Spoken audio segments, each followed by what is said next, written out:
Portable àti Lizzy Anjorin gbéná wojú ara wọn. Èyí lohun tó fàjà wọn. Lẹ̀rọ ayélujára bá gbóná. Èyí ni àṣírí tó rọ̀ mọ́ olóńgbò táwọn agbófinró pa nígbà tí wọ́n wá sílé mi. Sunday Igboho tú pẹrẹpẹrẹ ọ̀rọ̀. Ẹ jókòó ẹ gbọ́ òyìn náà lẹ́kùnrẹ́rẹ́. Àwọn Yorùbá bọ̀ wọ́n sọ pé tí kulé ò bá pani tòde ò lè pani. Òun ló dá lérí ọ̀rọ̀ Sunday Adéyẹmọ táwọn tiẹ̀ ń pè ní Sunday Igboho tó máa ń jà fáwọn ìyá Yorùbá. Òun ló ti sọ láìpẹ́ yìí pé ọ̀rẹ́ tímọ́tímọ́ òun ló dalẹ̀ òun tó sì tú àṣírí òun fáwọn àwọn agbófinró tó wá ṣe ìkọlù sílé rẹ̀ lọ́dún díẹ̀ sẹ́yìn.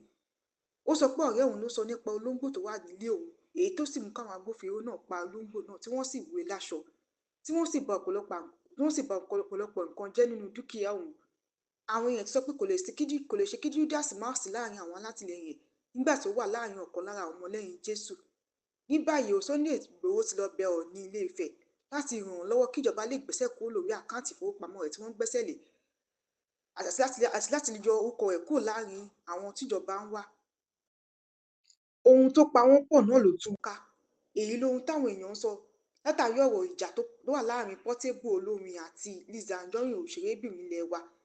Tẹ́ ò bá gbàgbé láìpẹ́ yìí ni Portable gbórin kan síta láti sọ nípa ìkànnì WhatsApp group tí wọ́n ní Ìyábọ̀ Òjó àtàwọn kan ṣí lórí ọ̀rọ̀ ikú Mohbad tí wọ́n ń wádìí. Èyí tí Portable fi kọrin tó sì sòkò ọ̀rọ̀ sí Ìyábọ̀ Òjó tí Lizzy Anjorin sì ń jó sórin náà. Ní báyìí ọ̀rọ̀ ìjà ti bẹ́ sílẹ̀ láàrin Portable olórin àti Lizzy Anjorin. Ìjà náà yóò sì le. Ẹ kúkú mọ̀ pé kò kí ń gbọ́ kò kí ń gbà làwọn méjèèjì. Portable máa kọlù ẹ wàá rún jẹ́gẹ́ o ò ní jẹ́jú ṣóò méjì lọ. Ẹyọ kan yẹn máa fi ṣe introduction fún ẹ. Ẹlẹ́ẹ̀kejì ó tán fún ẹ nìyẹn. Kí lorúkọ ẹ? Ta ló mú ẹ wọlé? Àwọn awo alákìísà tó ń gbé kiri. Ìwọ ìkà, ìwọ ọ̀dàlẹ̀, ìwọ ẹni bí. Wọ́n bá ń sọ̀rọ̀ pé wọ́n bà kárí àwọn olórin jẹ́. Ìwọ gangan ni. Ìwọ Portable ìwọ ni. Tani yálà ya ẹ tó jẹ́ pé àwọn olórin ẹgbẹ́ títí ẹ tán bá níṣòro ìwọ kì í dúró síbi tó dáa. Ó yàtọ̀ sí Ìyábọ̀ Òjó. That's just it. Mo ń wá èdè láti jọjọ́ yìí. Mo wé ti wá ẹ. You are too wayward. You are silly. Ó yàtọ̀ sẹ́sọ́bọ̀d. Ó yàtọ̀. Gbogbo ẹ̀dá tó bá ti fi ìṣubú yọ ọmọlàkejì ẹ̀ ó máa parun ni. Ó yàtọ̀ sí Ìyábọ̀ Òjó. Gbogbo yín tó jẹ́ pé tí ọmọlàkejì bá ti ní ìṣòro ìgbà yẹn lẹ́yìn máa fi oúnjẹ ti yín sí. Ẹ máa ra rẹ̀ jáde láyé ni. Portable, you cannot hold it for long. You are not different from Gistlover. Lásìkò tí ìgbéyàwó bá ń túká ni Gistlover máa wọlé dé. Àwa máa sọ ẹ̀sìn ìgbéyàwó yẹn. Kí ni Al-Quran sọ fún wa nínú ìgbéyàwó? Kí ni Bíbélì sọ fún wa? Téèyàn méjì bá ń jà, kí ni Quran àti Bíbélì sọ fún wa? Kí ni ìṣẹ̀ṣe sọ fún wa? Wo mi báyìí, wo mi dáadáa Portable, wo mi dáadáa. Wo mi dáadáa. Gbogbo ìṣẹ̀dá tó bá ti máa ń jẹun nígbà tí ọmọ làkejì ẹ̀ tó bá ti ṣubú ó máa ra rẹ̀ jáde láyé ni. Ó lè gbé orúkọ yẹn, ó lè gbé fà. Because you eat from downfall of people. Kí ni ìyàtọ̀ àti Ìyábọ̀ Òjó? Portable.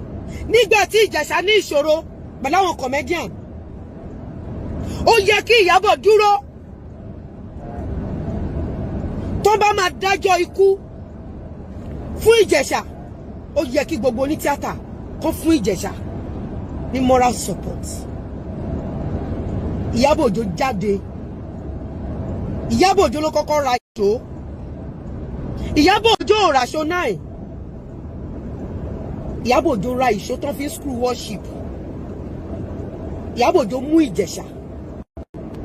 Ó kàn má gbélébù.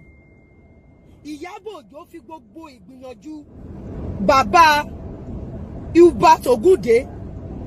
Ìyábọ̀ Òjó fi ìgbìyànjú yẹn ó fi wọlé. Ọjọ́ tí Ìyábọ̀ Òjó ti fi Ìjẹ̀ṣà ṣẹ̀sín ní tíátà ti tán. If you know, you know. Ìyábọ̀ tó ti fi Ìjẹ̀ṣà ṣe ẹ̀sín ọjọ́ ẹni tíátà ti tán. Ọjọ́ tí bàbá Sùwé tó ti sunkún fún revenge. Kò sọ ní tíátà kankan tó bẹ́ẹ̀ndì ẹ̀lì pé kọ́ restore orúkọ bàbá Sùwé. Tó bá dẹ̀ jẹ́ pé tòótọ́ ni bàbá Sùwé gbé cocaine ẹ sọ síta káyé mọ̀. Ẹ rò pé ìgbà tí bàbá Sùwé wà láyé tẹ́ bá gba justice fún nígbà yẹn ṣe rò pé Mohbad máa kú. Ìyábọ̀ Òjó rí bí gbogbo yín ṣe kọ̀yìn nígbà tí bàbá Sùwé òun ló fún ní liver nígbà tí Ìjẹ̀ṣà. Èèyàn kan sọ pé màmá ṣe bí I tell you say she in dey come na you go tell me say Portable dey come. You know see say na everybody wey this lover dey blog Portable dey sing for. Na you go tell me about Portable. Na no smart. Ikú òjijì ló máa pa Priscilla. Ikú òjijì ló máa pa Festus. Olórí burúkú olòṣì. Ẹ wo nǹkan tó sọ. Ikú òjijì Ìyábọ̀ Òjó. Ikú òjijì ló máa pa Priscilla, ló máa pa Festus. Ikú òjijì ló máa pa gbogbo ọmọ ẹ̀, ló máa pa gbogbo ọmọ ẹ̀. Ẹ wo, òun rèé. Ṣé tá bá ń ṣe show wa lọ, àwa òun dédé ṣépè. Ẹ wo. Tẹ́ bá ti wá bí wá ṣépè, àwa náà ó fún yín lépè. Ọmọ òjò ọmọ lọ, ẹ wo. Kí lẹ rí tán sọ yìí? Mo mọ̀ọ́mọ̀ fi hàn yín ni o, ṣé ti rí? Mo mọ̀ọ́mọ̀ fi hàn yín ni o. Ṣó ti eyín tí mi ò bá fi hàn yín, á rẹ pé Lizzy ń ṣépè fọmọ ẹ ti rí. Ọmọ òjò ọmọ lọ. Ẹ ti rí. Ẹ ti rí. Mo máa bá àwọn ọmọ jẹ pamọ́ nìyẹn. Kú òjijì ló máa pa Ìyábọ̀ Òjó. Tọmọtọmọ ẹ tìran ẹ. Gbogbo ọmọ tó jáde lára ẹ ní kú òjijì máa pa. Ó máa ráre kú ni. Ok, ẹ kọ̀ rò pé mi máa ń ṣépè fún wọn. Ṣé ó possible téèyàn ò bá ṣépè fún yàn? Téèyàn wá ṣépè fún yín. Ṣé ó possible kẹ́ má ṣépè fáwọn ọmọ ara yín kí wá ṣépè fáwọn ọmọ yín? Mo mọ̀ọ́mọ̀ fi hàn yín ni. Mo lè má fi hàn yín kí n dẹ́ pè yẹn padà. Ìyábọ̀ Òjó á wá kọ́ọ̀tì yẹn. Ó ti yín. Portable kí ló fi yàtọ̀ sí Ìyábọ̀ Òjó? Gbogbo àwọn olórin tó bá jẹ́ wípé ńgbà tí Ìyábọ̀ Òjó gbé ète dé sí Naira Marley kí wọ́n tó Portable dúró tán. Kí gbogbo ẹ̀yin ọmọ ní hip hop yẹn nígbà tẹ́ ẹ̀ ń pa náírà ẹ rò pé náírà lẹ́ ń pa ara yín lẹ́ ń pa.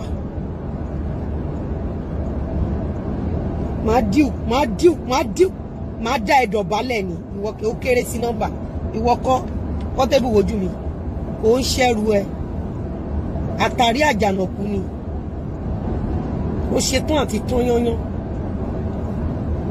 Kí lorúkọ ẹ? Aṣọ wo ló wọ̀ wọlé? Àwọn wo ló gí ẹ?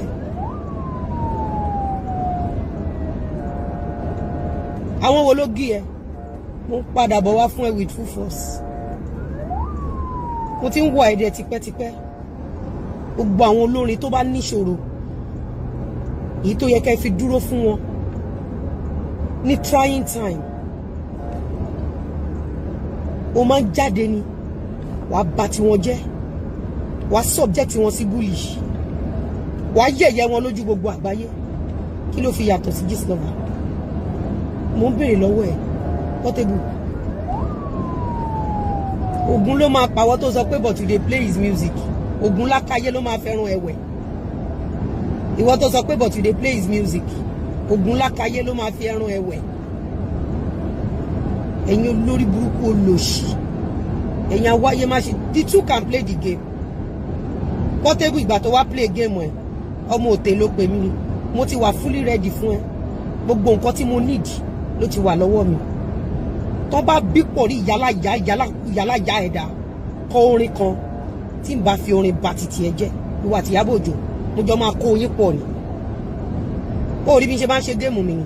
Ngbà tó kọrin fún Ìyábọ̀ Òjó ó rò pé mi mọ̀ pé géèmù ni. Ngbà tí Jìgan ó lóun kọ lẹ́tà wèrè kan ó rò pé mi mọ̀ pé géèmù ni. Mo mọ̀ pé géèmù ni. Ó rí kí n contact ẹ ó rí kí n bẹ́ẹ̀ sọ̀rọ̀. Mo ti rí àwọn kan tó ti wá fi mẹ́sẹ̀jì wọn ṣẹ̀sín.